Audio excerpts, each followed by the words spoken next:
A culpa era minha, Até hoje porque fui eu que escolhi ele pra meu marido. Como se as marcas Quando a mais violência doessem, parava, ele era um se as marido marcas perfeito. ficavam na pele. A mão dele não contava. Ele... Não contava. Era forte demais a mão dele. Num soco, Eu não consigo me olhar. uma vez. Eu não quero que ninguém me veja. Ele dizia que nem me encostou direito. Eu Que foi só eu de pedi, raspão, eu gritava, que eu eu tentava reclamava resistir, eu demais. pedi pra ele parar e ele A não. minha família Ele não começou parava. a desconfiar. Porque eu chegava na minha mãe com hematomas. Ele dizia que eu Você era sempre como tinha um uma desculpa. cavalo. Eu caí no banheiro, Queria acabar cedendo e escorreguei queria na escada. amansar. Tinha vergonha. Eu tentava resistir. Eu tentava, mas... Eu não cheguei a ser Aí estuprada. ele partiu pra mas violência física. A violência foi e imensa. sexual. Às vezes eu sinto como se não tivesse acontecido comigo.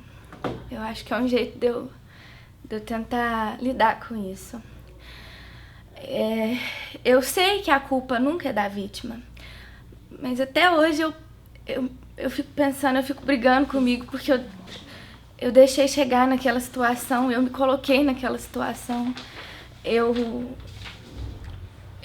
A gente tinha amigo em comum, a gente estava numa festa, e eu tinha amigo em comum com esse cara, e eu fiquei com ele o dia inteiro. Eu achei que fosse suficiente para eu confiar nele para me dar uma carona para casa. E eu tava muito bêbada. Tava muito bêbada. Até hoje eu fico perguntando se ele tinha colocado só cerveja no meu copo aquele dia. A gente tava dentro do carro e eu percebi que ele não tava me levando pra minha casa. Ele me levou pra casa dele. Quando a gente chegou lá, eu não corri pra portaria do prédio. Eu queria subir, eu queria ficar com ele, mas eu não queria transar com ele. Quando a gente chegou na casa dele, eu comecei a passar meio mal por causa da bebida. E ele me jogou na cama e veio pra cima de mim. E eu falei que eu não queria aquilo, mas ele não parou e eu não consegui, eu não tinha força pra parar ele, eu não consegui. Depois disso, ele me levou pra casa. Eu só fui perceber o tamanho da violência no outro dia, porque eu tava com um monte de hematoma na perna, um monte de arranhão no corpo inteiro. Até hoje eu sinto muita vergonha.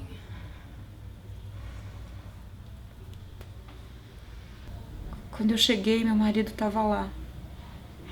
Ele nem me perguntou o que tinha acontecido. Eu estava com a minha filha no colo ainda. Ele começou a me espancar, a me dar chute, a me dar murro. Naquele dia eu desmaiei de tanto apanhar. Ai, eu já tinha levado tanta surra. Eu não sei nem quantas horas eu fiquei naquela escada, desmaiada. Eu não sei quem pegou a minha filha. A tortura psicológica, ela era tão grande que eu achava que era culpa minha. Então, sempre depois da surra, eu fazia de tudo pra ver se ele ficava mais calmo, pra ele ficar melhor. A minha família começou a desconfiar. Porque eu chegava na minha mãe, eu chegava nos meus irmãos com hematoma, com arranhão. E eu inventava desculpa, eu falava assim, eu caí da escada de casa, tava lavando e caí. Eu lavei o banheiro sem chinelo. Desculpa boba. Teve uma vez que ele me deu um soco tão forte na cara. Ele quebrou meu nariz. Acho que eu preciso. Mas eu amava. Eu amava ele. Eu tinha escolhido ele. E eu tentava fazer de tudo para ele ficar bem. Porque quando ele não estava violento, quando não tinha violência, ele era o melhor marido do mundo, ele era perfeito. Mas um dia onde eu apanhei tanto,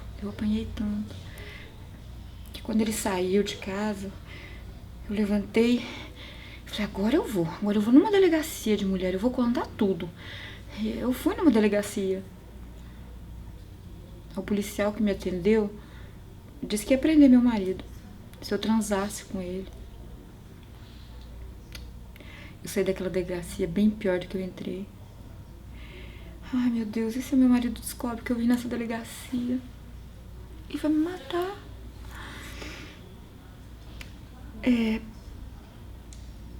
Sair dessa situação é muito mais difícil do que passar pra ela. Foi muito traumático. Eu tive que enxergar que eu tava dependente daquela violência. Eu não sei como que é uma pessoa drogada, mas eu não conseguia viver sem. Eu não conseguia sair daquilo. Era mais que costume. Eu precisei de muita ajuda. Eu precisei da ajuda da minha família. Eu precisei da ajuda de psiquiatra. Hoje, depois de tantos anos que isso aconteceu, eu vejo que falar é muito importante. Alivia a gente, sabe? A gente liberta a gente. E pode ajudar outras mulheres a não passar por isso, a não deixar isso acontecer. Que ninguém merece viver assim. Eu tinha 5 anos de idade quando um carro branco parou em frente ao meu portão e um cara começou a mexer muito, a se masturbar do lado de dentro. Eu não entendi, mas eu fiquei olhando porque eu não sabia o que estava acontecendo. A minha mãe estava do lado de dentro dando de mamar pro meu irmão. E engraçado é que quando ele apareceu, tinha uma... Eu não sei dizer bem, mas parecia uma pata de carneiro. Estranho falar isso, né? Uma pata de carneiro. E ele ficou ali até que a minha mãe viu, veio que se meio correndo. E eu corri pra dentro de casa. E ele ficou lá, pegou o carro, saiu assim disparado e foi embora. Esse foi o meu primeiro assédio. Ao longo de uma vida da mulher, ela sofre muito assédio. Não sei dizer se é por causa da evolução do corpo. Quando eu estava com os meus 18 anos, eu saí com as minhas amigas e a gente foi numa festa. E os meninos sempre queriam ali namorar a gente, mas a gente tem que sentir que tá preparado mesmo para poder deixar acontecer algo. E ele sempre ficava falando assim, se mostra, beija a menina. Aí eu não queria tocar nem na minha amiga, nem nas outras, mas... E ele falava assim, então observa. E sempre dava um beijão, assim, que na época eu falava que era ficante. E ela gostava daquilo ali, mas eu não tava, eu sempre falava que eu não, do meio eu não tava preparada para poder viver aquele momento ali. E respeitava, eu falava pra eles que eu queria que eles me respeitassem. Mas nesse dia, eu lembro que a gente estava lá perto da casa da pessoa que ia me abusar. E ela saiu, nessa casa tinha uma casa, porém, muito bonita, e tinha um galpão. E eles que era uma garagem, um galpão, eu não sei dizer muito bem. Mas assim, entrava e eles fecharam a porta e eu fiquei ali. E ele falava, você não vai sair daqui enquanto você não me beijar. E eu tentava ir para um outro lugar que tinha uma escada que subia assim do lado e ele falava que eu não ia sair. Aí ele vinha, tentava tirar alguma parte do meu corpo, eu chorava muito, eu joelhei pra ele, eu falei que eu não queria que ele me respeitasse, que eu fazia qualquer coisa pra poder sair dali. E ele ficava gritando que não, ficava mexendo nas suas partes. Eu pedia a Deus, eu não sabia, porque eu não sabia se eu tinha que fazer já, porque eu queria sair dali. Mas o olhar dele, o jeito que ele ficava rindo de mim, falando que eu era boba. E aí, assim, do meu pavor, que eu fui tentando sair daquele lugar, daquela situação assim, do nada ele abriu a porta. E eu saí. É isso.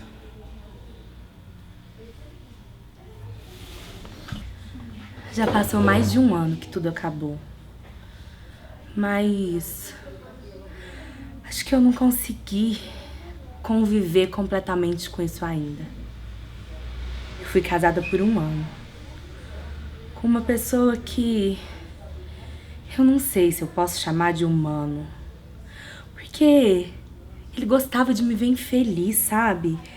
Ele gostava de ver minha autoestima lá embaixo. Ele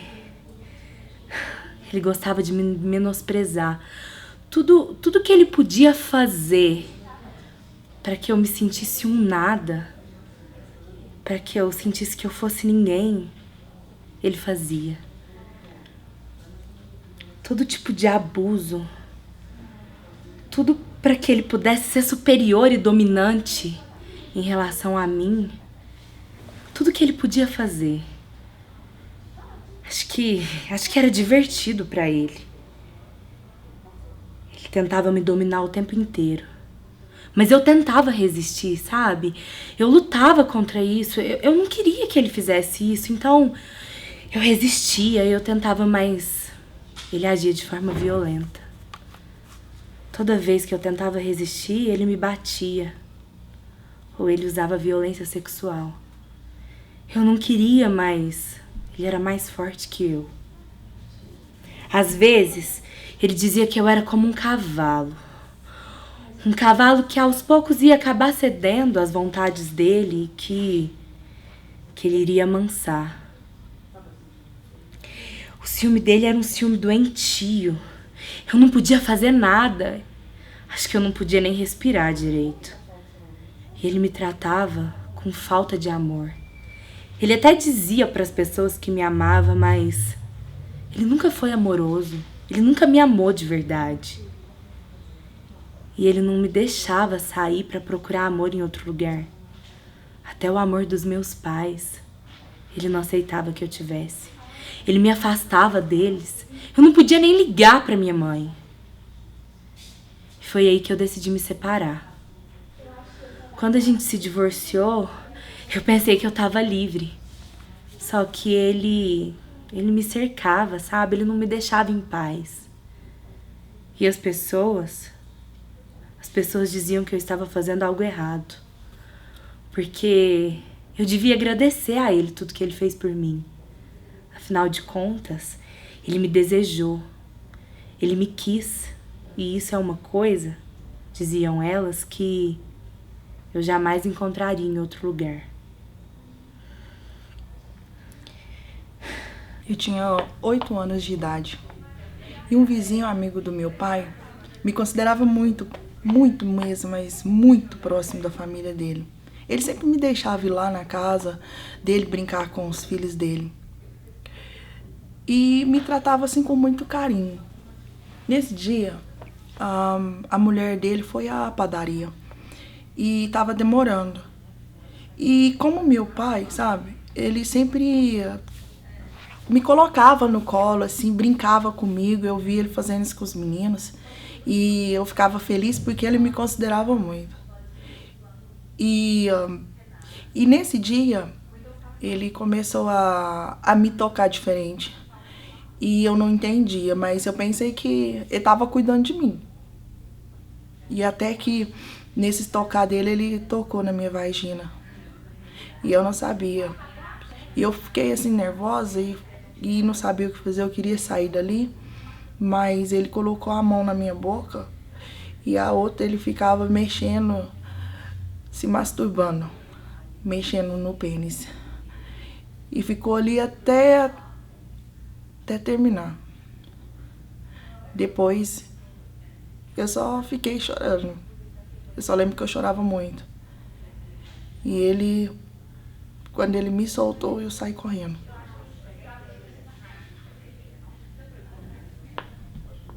Eu não cheguei a ser estuprada, mas foi por muito pouco. E a violência foi imensa. Até hoje eu sinto raiva pensando se ele não chegou a fazer com outra pessoa o que ele fez comigo, porque eu não denunciei, porque eu não falei nada. A gente estava numa festa, numa república. E eu já ficava com ele, já tinha um tempo. Mas eu nunca tinha transado com ele. Eu até era virgem. E eu não sentia vontade, porque eu achava que eu não estava no momento ainda. Mas ele achou. Naquele dia ele achou. Ele me chamou pra ir pro quarto e eu fui. Porque eu já ficava com ele, já tinha um tempo. Chegando lá, ele trancou a porta. Ele falou que queria privacidade. Lá, a gente começou a ficar, a gente beijou e tal. Aí ele começou a tentar tirar minha roupa. E eu não deixei. Ele insistiu, tentou de novo tirar minha roupa e eu briguei com ele, eu fiquei brava, eu falei que eu não queria. Mas ele não aceitou.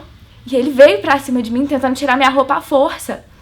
E eu gritava, eu debatia, eu tentei resistir, eu lutava, mas tava numa festa, a música muito alta, não cooperou, ninguém ouvia eu gritando, ninguém.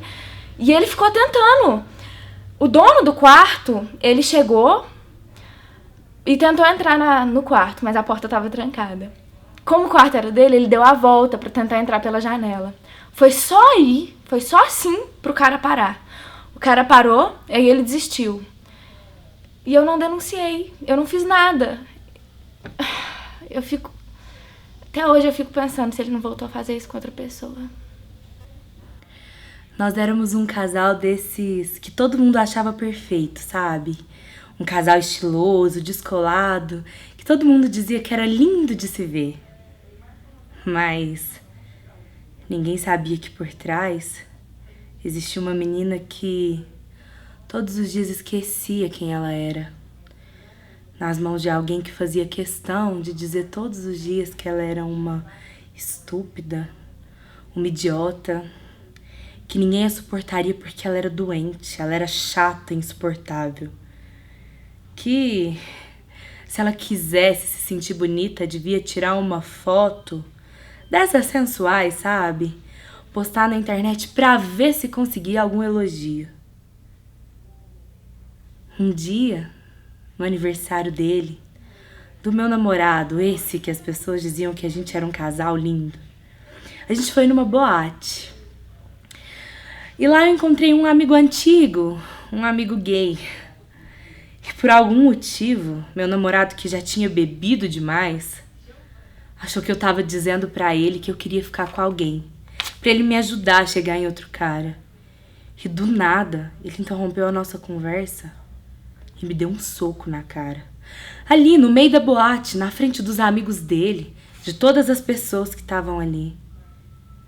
As pessoas olharam assustadas e eu pensei que alguém fosse me ajudar.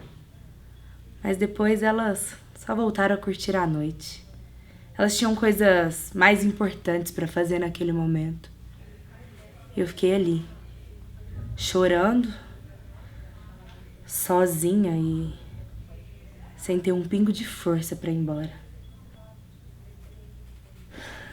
Ele disse que eu estraguei o aniversário dele. Que eu estraguei todo o clima da festa dele. Que eu não devia ter chegado pro meu amigo e conversado de outros homens. Que isso não se faz. E eu fiquei ali, por horas, até ele decidir que queria ir embora. Até que algumas pessoas discretamente chegaram perto de mim, perguntavam como que eu estava, mas de nada adiantava. Porque elas não queriam perder a festa para me ajudar a sair dali. Até depois de alguns anos de tudo que aconteceu, algumas me procuraram para me pedir desculpa. Diziam que elas deviam ter feito algo naquele momento. Mal sabem elas que antes daquela noite, que foi a primeira vez que ele realmente fez uma agressão física explícita, haviam empurrões e apertos fortes que me machucavam, mas ele dizia que era só uma brincadeirinha. Sobre aquele soco, meu ex-namorado dizia que ele nem me encostou direito, foi de raspão, nem pegou. Que ele não me agrediu, que foi só um modo de fazer eu parar de fazer o que eu tava fazendo. Depois daquele dia, a gente tava andando na rua e eu disse pra ele não ficar andando com um amigo dele que fazia ele beber demais toda vez que ele saía. E no meio da rua, ele me deu um chute. Mas ele sempre dizia: eu nem te encostei direito, você tá reclamando à toa. Ele dizia que ele estava se defendendo de mim, porque eu era doida, eu perdi o controle, então ele precisava de alguma forma me fazer parar. Diz ele que tinha que ter uma lei que me afastasse dele. Até hoje, quando as pessoas falam pra ele sobre o que ele fez de mim ou se ele me encontra, ele fala que eu reclamei à toa, que ele nem me encostou direito. Como se a ferida maior fosse no corpo. Como se a marca maior fosse a marca que ele deixou na minha pele. É isso.